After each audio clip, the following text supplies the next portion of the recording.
Viewers, তোমরা সবাই কেমন আছো? আশা করি তোমরা সবাই ভালো আছো। আমি আজকে নতুন আরেকটা রেসিপি নিয়ে তোমাদের সঙ্গে চলে এসেছি। ডাল অ্যান্ড ডিমের একটা রেসিপি। তো একসঙ্গে দুটোই খাওয়া হয়ে যাবে, সেইভাবে আমি এটা রান্নাটা করব। তো প্রথমেই আমি কড়াই নিয়ে নিচ্ছি, আর এখানে আমি হাফ কাপ মুসুর ডাল নিয়ে নিলাম, আর হাফ কাপ আমি মুগ ডাল নিয়ে নিলাম। এবারে এটাকে ভালো করে ধুতে হবে।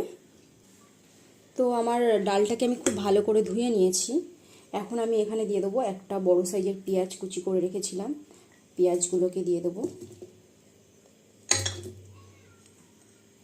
আর দিয়ে দেবো একটা টমেটো কুচি করে রেখেছিলাম মিডিয়াম সাইজের, সেটাও দিয়ে দেবো।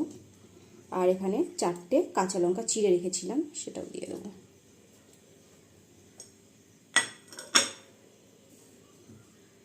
আর এখানে আমি জল দিয়ে দিচ্ছি। খুব সহজেই জলদি রান্নাটা হয়ে যায়, কিন্তু খেতে খুবই টেস্টি। তো সিদ্ধ হতে যতটা জল লাগে ততটা পরিমাণের আমি জল দিয়ে দিলাম। আর এখানে আমি দিয়ে দেবো আদা আর রসুনের পেস্ট, ওই 1 টিস্পুন মতো।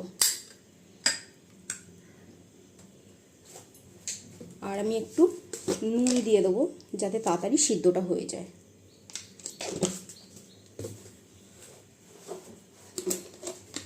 দিয়ে দেবো হলুদ 1 টিস্পুন। এখন আমি এটা ওভেনে বসিয়ে দিলাম, গ্যাসটা অন করে দিচ্ছি।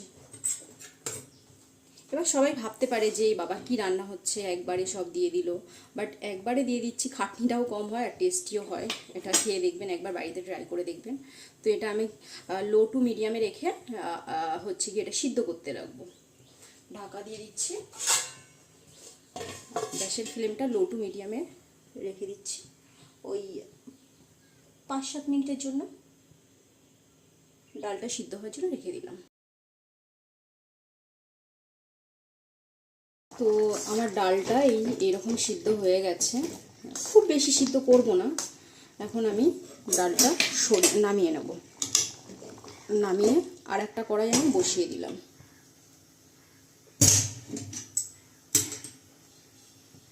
এখন এখানে আমি কড়াইতে ঘি দিয়ে দিচ্ছি, ওই 2 টিস্পুন মতো ঘি দিয়ে দিলাম।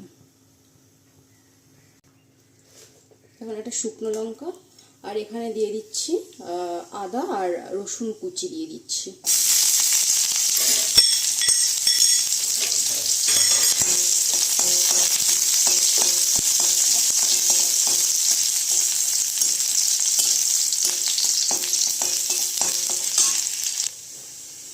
এখন দিয়ে দিচ্ছি এই সিদ্ধ করে রেখেছিলাম ডিমগুলো দিয়ে দিলাম।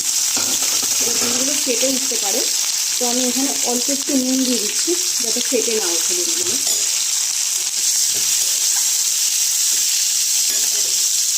আর দিচ্ছি ছোটো স্পুনে হাফ টিস্পুন কাশ্মীরি গুঁড়ো লঙ্কা। কালারের জন্য একটুখানি কাশ্মীরি গুঁড়ো লঙ্কা দিয়ে দিলাম আমি। তো এটাকে ভালো করে নাড়তে হবে। এবারে আমি দিয়ে দিচ্ছি ডাল, ডালগুলো দিয়ে দিচ্ছি।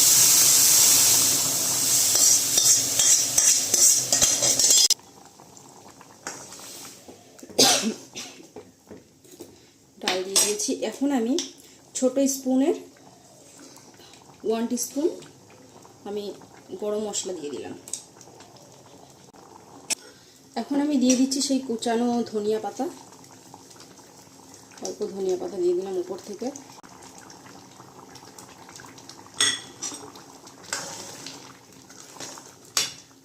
এখন নেড়ে আমি আবার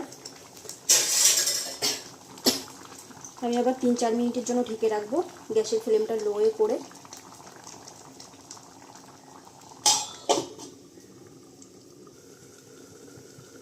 তো এতক্ষণে আমার ডালটা হয়ে গেছে, হয়ে গেছে। এখন আমি নামিয়ে নেব। খুব সুন্দরভাবে ডালটা গাঢ় গাঢ় টাইপের হয়েছে, তার সঙ্গে ডিমও আছে, খেতে খুবই ভালো লাগবে। তো আমি এখন নামিয়ে নিই, গ্যাসটা অফ করে দিচ্ছি।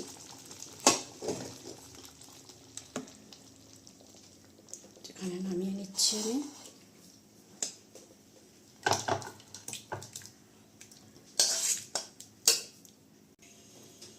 তো ফাইনালি আমার ডাল আর ডিমের রেসিপিটা তৈরি। আর এটা খুব চটজলদি হয়ে গেছে, তোমরা তো দেখতেই পেলে। আর খেতেও কিন্তু খুবই টেস্টি, গরম ভাতের সঙ্গে কিংবা রুটির সঙ্গে। আর তোমরাও বাড়িতে ট্রাই করতে পারো। আর এই রেসিপিটা বা আমার ভিডিও যদি তোমাদের ভালো লেগে থাকে তাহলে অবশ্যই লাইক অ্যান্ড সাবস্ক্রাইব করে দিও। তো আমার ভিডিওটা এখানেই এন্ড করছি, আবার আসবো নতুন কোনো রেসিপির সঙ্গে। টাটা।